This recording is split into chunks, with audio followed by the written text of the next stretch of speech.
রব্বুল আলামিনকে নিয়ে এত বড় কটূক্তি করলো, আল্লাহ পাক রব্বুল আলামিনকে অসম্মানিত করলো। আরে বান্দা, তোমাকে তো দুনিয়াতে সেই আল্লাহ পাক রব্বুল আলামিন, সেই রব্বে কাবা তোমাকে দুনিয়াতে পাঠাইছে, আর সেই আল্লাহ পাক রব্বুল আলামিনের তুমি কটূক্তি করলা, আল্লাহ পাক রব্বুল আলামিনের কথাকে তুমি ব্যক্ত করলা।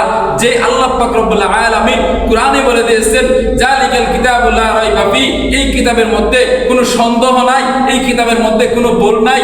আর তুমি একজন বাউল সরকার, তুমি বলতেছো কুরআনে আল্লাহ তাআলা এই কথা বলেছেন, কুল আউযু বিরাব্বিন নাস, যে মানুষকে নাচতে বলেছেন, মালিকিন নাস, মানুষকে নাচতে বলেছেন।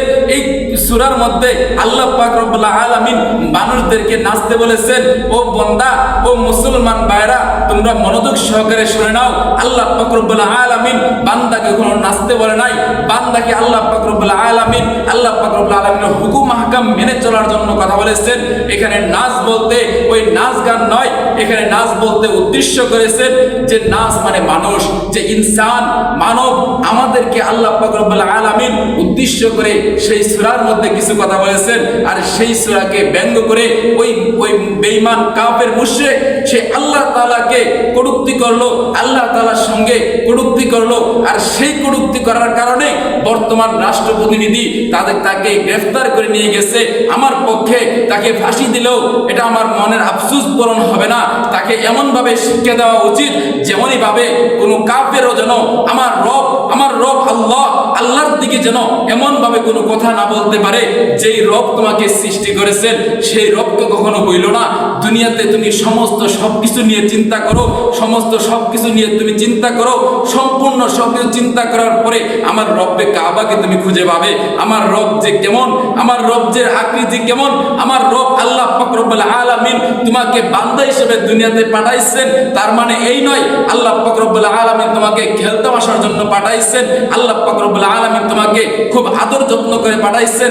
যখন আল্লাহ পাক রব্বুল আলামিন আসমান বানাইছে কুন ফায়াকুন বইলা, জমিন বানাইছে কুন ফায়াকুন বইলা, পাহাড় বানাইছে কুন ফায়াকুন বইলা, পাহাড় পর্বত নদী নালা সবকিছু কুন ফায়াকুন বইলা বানাইছে আল্লাহ পাক রব্বুল আলামিন। আপনাকে আমাকে দুনিয়াতে আল্লাহ পাক রব্বুল আলামিন সেই কোরআনে বলেছেন, আমি বান্দাকে খলাকতুল ফি ইয়াদাই, আমি বান্দাকে আল্লাহ তাআলার নিজের কুদরতি হাত দ্বারা বানাইছি। ও বান্দা, আল্লাহ তোমাকে এত মায়া করে বানাইছে, এত মহাব্বত করে বানাইছে, তারপরেও তুমি আল্লাহ তাআলার কটূক্তি করতেছো, আল্লাহ তাআলার নাচ গান নিয়ে অনেক কথা বলতেছো। আল্লাহ তাআলা তো তোমাকে নাচ গানের কথা বলে নাই, আল্লাহ তাআলা মানুষদেরকে উদ্দেশ্য করে সেখানে কথা বলছে। নাচ মানে এখানে মানুষ, এখানে নাচ গান উল্লেখ করে নাই। আরো মুসলমান ভাইরা মনোযোগ সহকারে শুনবেন, কিছু কথা বলে যাই। আমরা হতাশে করে কিছু কথা বলে ফেলি। এই যে একজন সরকার, তাকে জেলখানায় নেওয়া হয়েছে, আইনের আওতায় নেওয়া হয়েছে, এখন অনেক মানুষ সেখানে আবদার করতেছে তাকে মুক্তি দেওয়ার জন্য।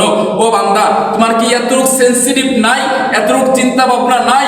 যে ব্যক্তি তোমার রবকে, তোমার প্রভুকে, তোমার আল্লাহকে ওই ব্যক্তি কটূক্তি করলো, আর তুমি সেই বান্দার, সেই ব্যক্তির অপেক্ষা করে সেই রাত পর রাত, দিনের পর দিন তুমি সেখানে কাটাইতেছো, অনাহারে থাকতেছো, আর মিটিং মিছিল করতেছো। তোমার কি এত চিন্তা হয় না যে আমার রবকে নিয়ে কটূক্তি করছে, আমি তাকে কল্লা দুনিয়া থেকেই কল্লা আলাদা করে দিব তার গর্দান থেকে? কিন্তু তা করতেছো না, তার বরঞ্চ তার বিষয় নিয়ে তুমি অনেক ব্যক্ত করতেছো যে সে অনেক ভদ্র মানুষ, অনেক ভালো মানুষ। ও মুসলমান, মনে শুনে রাখো, ওই ব্যক্তি যদি এতই ভালো হতো তাহলে আমার আল্লাহকে নিয়ে কখনো কটূক্তি করতো না।